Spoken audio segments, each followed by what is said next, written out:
Nosso estudo de hoje está na carta a Tito, capítulo 3, versículo 3. Porque também nós éramos noutro tempo insensatos. Emmanuel comenta na lição 179 do livro Pão Nosso: entendamos servindo. O martelo realmente colabora nos primores da estatuária, mas não pode golpear a pedra indiscriminadamente. O remédio amargo estabelece a cura do corpo enfermo, no entanto, reclama ciência na dosagem.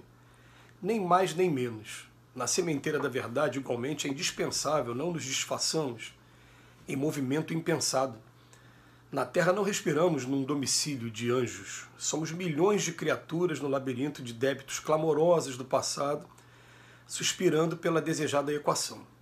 Quem ensina com sinceridade, naturalmente aprendeu as lições atravessando obstáculos duros. Claro que a tolerância excessiva resulta em ausência de defesa justa. Entretanto, é inegável que para educarmos a outrem, necessitamos de imenso cabedal de paciência e entendimento. Paulo, incisivo e enérgico, não desconhecia semelhante realidade. Escrevendo a Tito, lembra as próprias incompreensões de outra época para justificar a serenidade que nos deve caracterizar a ação a serviço do Evangelho Redentor. Jamais atingiremos nossos objetivos torturando chagas, indicando cicatrizes, comentando defeitos ou atirando espinhos à face alheia. Compreensão e respeito devem preceder-nos a tarefa em qualquer parte. Recordemos nós mesmos na passagem pelos círculos mais baixos e estendamos braços fraternos aos irmãos que se debatem nas sombras. Se te encontras interessado no serviço do Cristo, lembra-te de que ele não funcionou em promotoria de acusação, e sim na tribuna do sacrifício até a cruz, na condição de um advogado do mundo inteiro. Uma frase maravilhosa e que me emociona na doutrina espírita: reconhece-se o verdadeiro espírita pelo esforço que ele faz em domar suas más inclinações e por sua transformação moral. Por que me emociona? Porque essa frase diz que não está exigindo que ninguém seja perfeito, mas que você faça esforço para domar as suas más inclinações, e aos poucos você se transforma moralmente por conta disso. A gente fica vendo aqui na Terra pessoas que mudam muito a sua vida e que evoluem muito. Aliás, pessoas às vezes que, por se permitirem viver e até errar, aprendem com o erro e atingem um aprendizado diferente daquele que às vezes foge o tempo todo da vida. Por isso que eu gosto muito de uma frase que fala assim: pior que a morte é desviver. Pelo menos viveu, errou, aprendeu com os erros e seguiu para frente. Cada um sabe a dor e a delícia de ser o que era, já dizia o poeta baiano aí. O Emmanuel hoje vem pegar um texto que está na carta a Tito, dizendo que tem uma época que Paulo fala que era insensato também. E ele vem até começar aqui o texto fazendo comparações. Falar: o martelo é muito bom, mas se você bater de qualquer maneira, você vai quebrar a pedra, não vai fazer estátua nenhuma, né? E o remédio tem que ter dosagem também. Assim também na sementeira da verdade. Ó, na Terra não respiramos num domicílio de anjos. Precisa falar mais alguma coisa? Olha o que o Emmanuel fala aqui. Ó. Na Terra não respiramos num domicílio de anjos. Somos milhões de criaturas no labirinto de débitos clamorosos do passado, suspirando pela desejada equação. Um problema grande nosso aqui é que a gente, além de estar aqui, né, num lugar que não é domicílio de anjos, todo mundo tem muito egoísmo, orgulho e vaidade. Então a gente tem o costume de ficar julgando os outros. Mas a gente tem que pensar no seguinte: todos nós, quando chegamos aqui na Terra, com exceção desses grandes missionários, e a gente consegue identificar logo quem são, né? Vou fazer uma observação sobre isso também, vou concluir o raciocínio aqui. Todos nós, a gente vem para cá trazendo alguma insensatez, vou usar o termo aqui da carta, e com o tempo a gente vai analisando, trabalhando e com muita renúncia, com muita vontade, tem que ter força de vontade mesmo, a gente começa a modificar esse quadro. Eu quis dizer isso o seguinte, porque na minha opinião, para mim, esse que está aqui no quadro Chico Xavier é um missionário. Mas ele, Chico Xavier, várias vezes ele disse: olha, não me trate desse jeito, eu sou só um cisco, eu errei muito no passado. E ele fala assim: ó, eu aprendi muito nessa última. Ele veio dizer para mim o seguinte: eu não vim pronto não.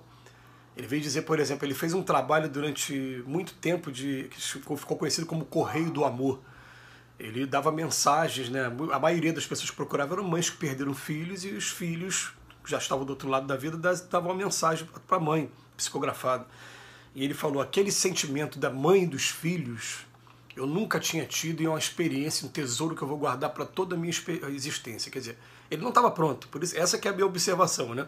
Eu quis dizer que a maioria de nós somos insensatos, exceto alguns que vêm em missão, mas eles também dizem também que eles vêm para cá, mesmo em missão, à frente mas é também aprendizado para eles, né? Então o que acontece? A gente tem que começar a pensar no seguinte: quem ensina com sinceridade naturalmente aprendeu as lições atravessando obstáculos duros, né? É claro que a tolerância excessiva resulta em ausência de defesa justa. Entretanto, é inegável que para educarmos a outra necessitamos de imenso cabedal de paciência e entendimento, respeitando o momento de cada um. Nenhuma fruta amadurece na hora que você quer, né? Por isso que nossos filhos são a melhor fonte para a gente aprender isso. O que acontece com minhas filhas aqui em casa? Eu tenho a minha consciência tranquila de que a educação que eu posso dar nesse momento, eu estou dando da melhor forma possível. É tudo que eu posso dar agora. Eu peço perdão às vezes se eu ainda não tenho mais para dar, mas o que eu posso dar, o que tiver de erro daqui para frente, é delas, porque elas têm as provas delas. Ela também é um espírito imortal, elas são espíritos mortais. Então, elas também têm toda uma experiência de vida, umas necessidades, umas provas, vai passar por umas situações que faz parte da programação delas. E eu aqui, como um espírito agora encarnado, que fiquei com a missão de pai, só orientar e ter minha consciência tranquila de que orientei, mas o tempo é de cada uma delas, e ele veio falar aqui pra gente, tem que ter paciência e entendimento. E o Paulo não desconhecia essa realidade. Na hora que ele estava educando, ele fala para o Tito: eu me lembro também da época que eu, né, como a gente viu até na lição de ontem, né, fez uma biografia praticamente do Paulo, como ele era no início, como Saulo, aquela vaidade, força física, vigor, muita inteligência, disputa. Ele usando isso tudo para dizer, era tudo naquela época insensatez. Ele ainda não estava aprendendo a usar aquilo da melhor maneira. Mas ele vem chamar a atenção aqui pra gente, né? Que frase de Emmanuel maravilhosa: jamais atingiremos nossos objetivos torturando chagas, indicando cicatrizes, comentando defeitos ou atirando espinhos à face alheia. Gente, vamos guardar isso no fundo do nosso coração. O último parágrafo aqui é muito profundo. Jesus nunca funcionou como promotor de acusação nossa. E até o final ele foi advogado do mundo inteiro. Até o final e até os dias de hoje ele olha o lado bonito de cada um e não está preocupado com o lado feio. Mas aqui na Terra não, a gente que está aqui na nossa imperfeição, a gente pode fazer 1 milhão de coisas boas, mas aquela coisa errada que você fez, você é marcado pro resto da vida. Aquele ali, já teve uma vez que ele fez isso e fez aquilo. Parece que a tua ficha ali, né, a ficha criminal, ela fica marcada pro resto da vida. As pessoas vão olhar e falar, e não tem essa coisa, não consegue entender, alcançar o próprio Evangelho, o próprio Paulo de Tarso, né, que tirou a vida de algumas pessoas, mas depois teve a estrada de Damasco que mudou. Ele cometeu o crime de homicídio. Ele violentou até mesmo, violou, na verdade, o mandamento, matar alguém, lá no Moisés. Mas era um momento de insensatez dele, né? E ele conseguiu acertar essa coisa toda, né, depois, né, o Paulo de Tarso.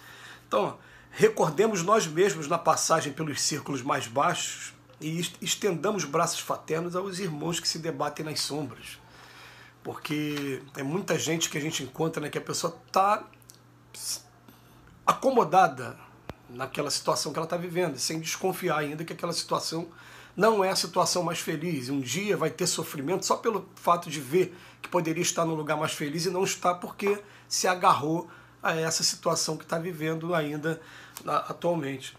Mas que de nós, meu Pai querido, que de nós nunca venha qualquer palavra de tortura, de indicando cicatrizes, de comentando defeitos, atirando espinhos, que isso não aconteça. Nós precisamos muito de indulgência para os nossos defeitos, perdão para nossas faltas, a gente precisa muito disso. Então, enquanto a gente tem a certeza disso, não é momento definitivamente de a gente fazer isso apontando para o outro, de forma alguma. Ou, como diz no Evangelho segundo o Espiritismo, quando isso acontecer, que se faça em particular com um fim útil, com fim educativo, e não apenas de maledicência, de espalhar para os outros que fez fofoca, aquela coisa toda. Que lição bonita a lição de hoje. Muito obrigado, Emmanuel, que Jesus nos abençoe hoje e sempre.